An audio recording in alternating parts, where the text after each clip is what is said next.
at the beginning of UFC, it was met with a lot of criticism, and it has successfully turned into one of the main fighting attractions in the world. And when you go back to when it started and you compare it to Power Slap's beginning, which you are living, you're experiencing right now, how would you compare the process of getting this league accepted the way that it was with UFC?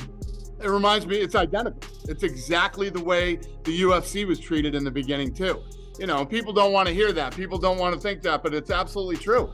I mean, we didn't have media covering the sport for years. And, you know, we had to rely basically at that time, it was the internet. There were chat sites and things like that were dedicated. There was a chat site called The Underground, and it was all about MMA.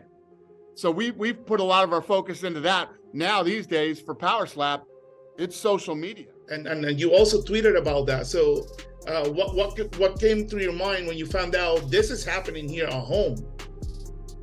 Yeah. So I was not happy to see Power Slap being promoted by Dana White.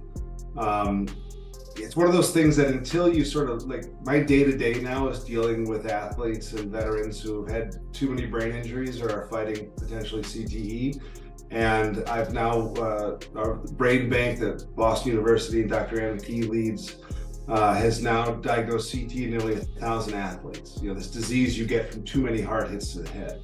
And so that being my day-to-day, then to see brain injuries being given out like they're a joke for entertainment, this is a line that I don't feel that as a society we should cross, and I don't feel that as, you know, adults who are around these activities should be promoting. And as a society that we should make better choices about what we promote to people and what we do to people. Because I'm sure that when people who get knocked out or get brain injuries in Power Slap, when they start having problems, when it might affect their ability to work, affect their marriage, affect how they raise their kids, it's not like there's gonna be someone there to take care of them. You know, you as an individual carry the burden of your brain injuries for the rest of your life, and those around you suffer. So it's just something it shouldn't be. And so I just let that be known. Doctors weighing in and some determine that CTE is the most common problem they see with this. What was the process for Power Slap to determine that it was safe enough to proceed with this? If doctors had their way, there'd be no football, there'd be no soccer, there'd be no boxing, there'd be no UFC. You know, listen, in contact sports, this is a contact sport, hockey.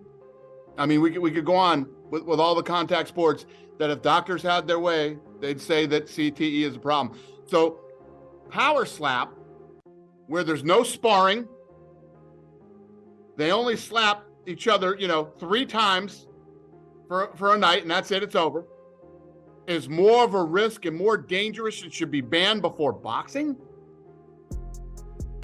First of all, 2.5 months out, these guys start training and preparing for a fight, right? They spar multiple times a week. Then they get into a fight and they take anywhere from 300 to 600 punches in a fight.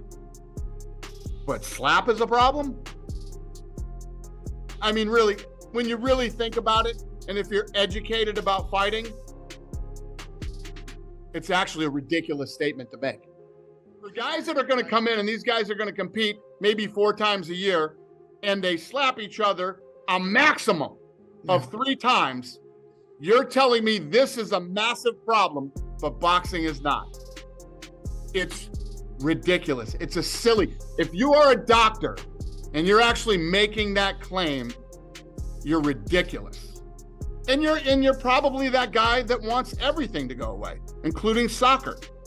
So in simpler terms, how can a slap affect the brain? Like, what is the physical damage, internal damage? Because you mentioned we don't see the blood, but there is something happening inside. What is it? Right.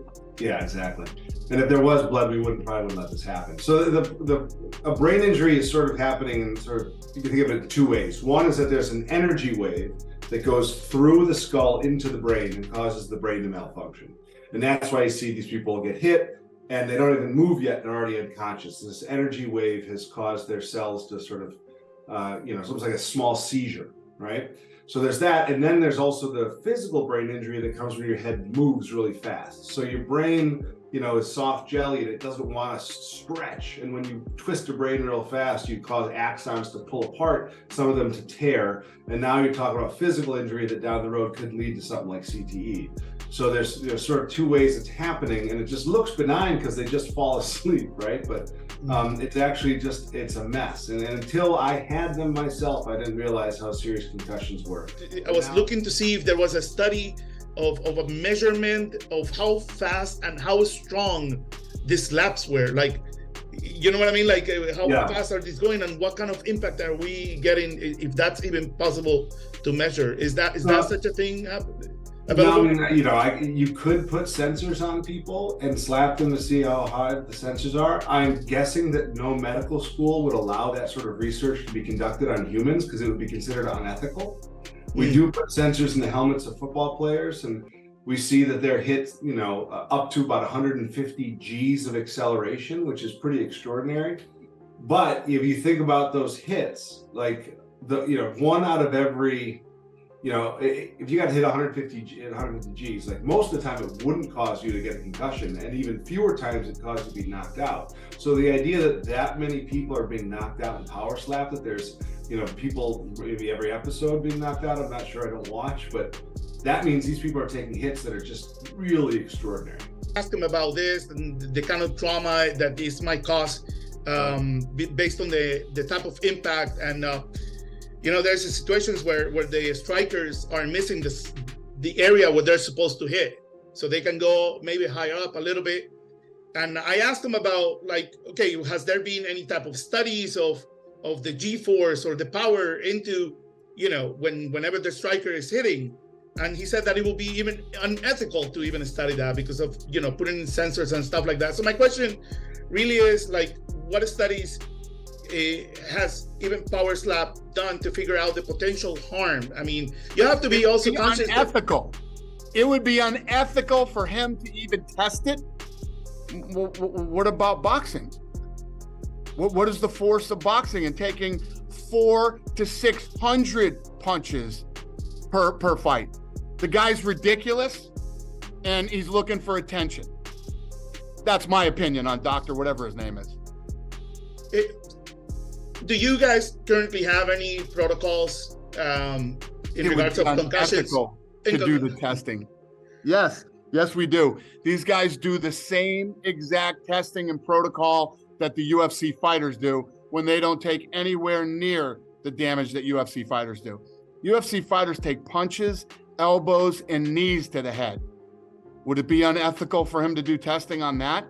I mean, was this guy a lunatic? I mean, that's the most ridiculous. These are the type of doctors that I talk about that are either one of two things.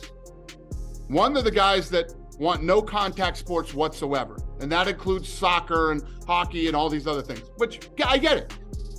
If that's the way you feel, that's the way you feel. But you still don't have the right to tell a grown man or woman what they can or can't do with their life, number one. Number two, or it's a doctor who just is looking for attention, wants some clicks, wants guys like you from the LA Times to mention his name and say, Dr. whatever his face is, thinks that this is unethical to even test the fighters. And these guys go through the same exact protocol as the UFC fighters. We've been doing this brain study that we've been doing with the Ruvo Clinic here for years. We do it with these athletes too. Obviously, safety is our number one priority. Let me start with this. In the 23-year history of the UFC, hundreds of thousands of fights, right? Never been a death or serious injury. Okay? Why? Why is that? You know why, Doctor, whatever your name is? Because we spend the money to make sure that we have two healthy athletes that go in there and compete. We make sure that we spend the money to have the proper medical care here and the proper medical care after they fight. We spend a lot of money on health and safety, on Power Slap and on the UFC. No, the reality is we're still creating CTE in athletes. So no, we have not changed nearly enough. And we're also just not, there's still sports who try to claim, like the National Hockey League or World Rugby, that their sport isn't causing CTE. So we have a long way to go. We have made some progress, like the NFL and the National Institutes of Health and the CDC now all say that, you know, head impacts cause CTE. So there is some progress, but it's slow. And I think we need to do a lot more, because we make a lot of cosmetic changes. You know, the NFL is going to have fewer kickoffs next year, but that's not going to stop CTE. We have to change the whole system to do that. And people aren't really ready to take that sort of risk, because people don't like change, and they're worried that people won't play if they know the truth.